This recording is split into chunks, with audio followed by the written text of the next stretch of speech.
Hi guys, and how are you doing? Today we're gonna take a look at the Huawei P40 Pro. But first, a little disclaimer. The phones seen in the video are not provided by Huawei, and I'm not sponsored by them. Everything I say is my own personal opinion. With that out of the way, let's get to it. The design is familiar yet new. It's still a glass and aluminum body, but the display is curved from all four sides. Huawei calls it the overflow display. It's certainly a different approach, but I see it more as a design gimmick. The point of curving the screen is to make it look bezel-less. Unfortunately, it fails to deliver those results on the top and the bottom. However, it stands out from the crowd, a feat hard to achieve these days, so I'll give them that. The aluminum side is raised at every edge, disrupting the flow of the screen, but also improving the durability. My favorite color option is the matte silver, gorgeous, stealthy and fingerprint resistant. The camera bump is significant but mandatory to house the large sensors.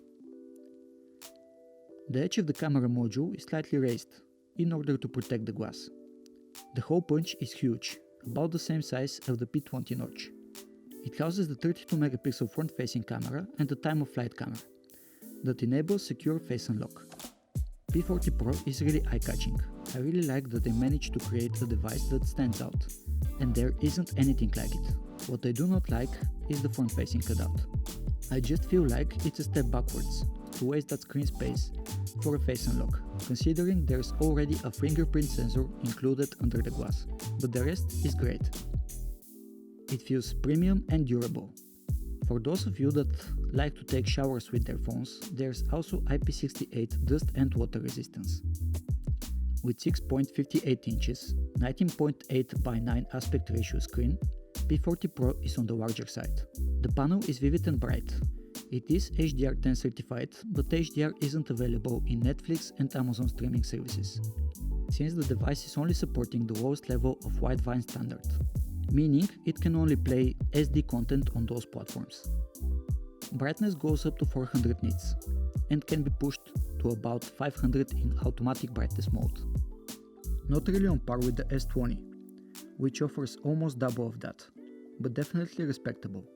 The resolution is below Quad HD but above Full HD, a happy medium of 1200 by 2640, and so is the refresh rate, 90 Hz. I find this combination to be the sweet spot, sharp, smooth and battery friendly. The difference between 60 and 90 Hz is day and night, but it's very hard to notice the difference between 90 and 120 Hz, at least for me. Overall, colors are wonderful. The panel is bright, detailed and smooth.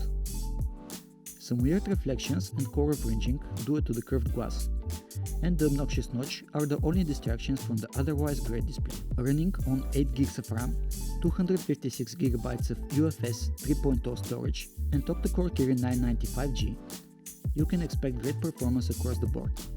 The difference between the 995G and the older 990 are obviously the 5G capabilities and the slightly higher clock speeds on the GPU and the CPU. The graphic performance might not be on par with the Snapdragon 865 and even the 855, but it's no slouch either. UI navigation, games, apps, everything works smoothly. Battery life is great on Huawei phones in general. They are using aggressive battery optimization and large capacity batteries. And here it's no different. There is no difference whatsoever in battery life between using 60 or 90 Hz. I can easily go for 2 days on a single charge.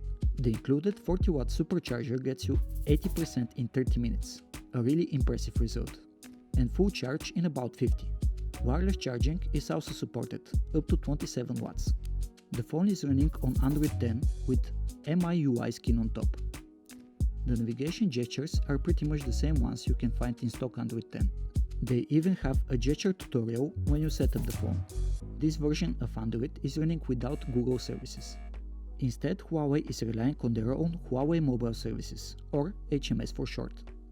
This means any app that requires Google services will not work. Even without the Play services though, the app situation is constantly improving. App Gallery is adding more and more apps every day, and probably some of you already know of the app called More Apps. It helps you get more of the apps that you're missing. I am not a big fan of it, but fortunately there is another solution called Petal Search. It's an app made by Huawei and Microsoft. It works like more apps, but it's much more polished. Basically, it searches for APK files from the web and provides you a direct download link, skipping the confusing websites with 5 download buttons and countless ads. This way you can easily get every app that doesn't require Google Play services to work, including some of the Google's own apps. On top of that, it is possible to load Google Play services, and I'm gonna be making a tutorial about it as soon as I get another P40 device in my hand, since I actually have to return those. Hit that subscribe button and notification bell so you don't miss it. The app that most of us will miss the most is YouTube. You can use the web version or you can get a replacement app for it. If you try to install the official app, however, without loading the Google Play services, don't. It will not work. 4G reception is good. I can't say anything about the 5G since it's not yet available where I live. There is no Earpiece Speaker. Instead, the top part of the screen acts as one, transmitting sound by vibrating. This allows you to use your device in very loud environment and still hear everything loud and clear. There is one downside. You will miss stereo sound. However, the single button firing speaker is plenty loud and clear. A sound sample is about to begin. Please adjust your volume.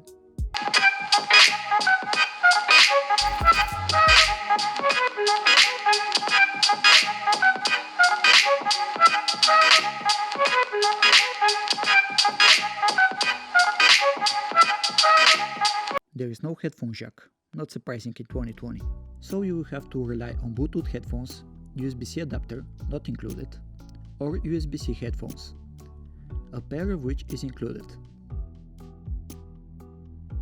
You can use either 2 nano SIM cards or you can use a single SIM and expand your storage via the memory card. Huawei have its own memory type, it's called nano memory, so regular NIkkor SD won't fit. IR blaster is included on top of the device. It can be used to control various electronic devices such as TVs. Huawei's P40 Pro offers the best camera setup I've used so far on a smartphone. It consists of 50 megapixels main, 40 megapixels ultra-wide, 12 megapixels periscope telephoto sensor, and time-of-flight camera.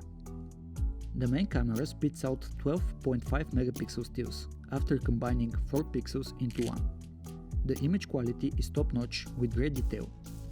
The bokeh quality is quite impressive thanks to the larger sensor.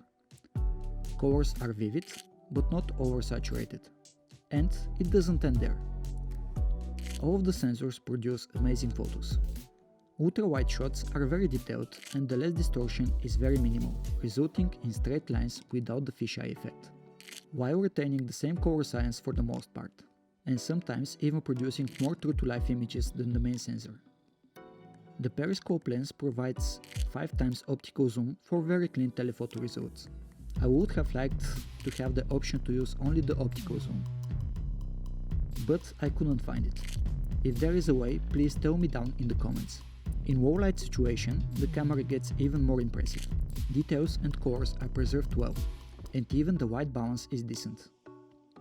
You can use night mode, resulting in brighter image, but with worse quality. I would say it is handy for extremely low light, but for most cases I would keep it off, since the AI does amazing job in low light without it. Another strong aspect of the P40 camera is the portrait mode. It's one of the best out there thanks to that time-of-flight sensor. Most people would be hard-pressed to tell it apart from a DSLR photo with prime lens. Pro mode is also available, allowing you to set manually ISO, white balance, shutter speed, and focus. Video-wise, it performs as expected. The 4K quality is good, the stabilization is working great as well.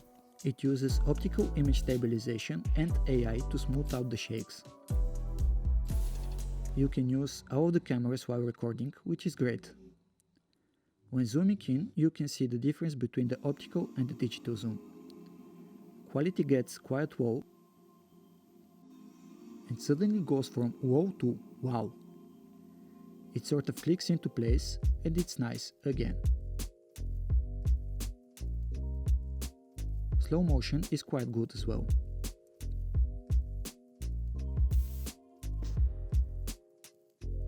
The Selfie Cam is definitely a top performer.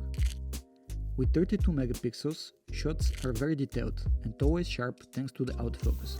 You can also shoot 4K videos up to 60 FPS, and here is a little sample. This is a quick vlogging test using the front-facing camera. It crops heavily into the image, but also gives you great image stabilization. Huawei's P40 is a great device overall. It strikes the perfect balance between screen resolution, refresh rate, and battery life. Flies through tasks with ease thanks to its powerful chipset, delivers best-in-class camera performance, and it's built well. Not having a Google services is a big deal for sure, but I believe 90% of people will be just fine. Do I recommend it? If you know your way with phones in general and don't mind sparing a few more minutes to get your apps, yes. However, if you need someone to set up your email and you expect the phone to work out of the box, definitely no. That's all for today, ladies and gents. Don't forget to like, comment, subscribe, and I'll see you in the next one.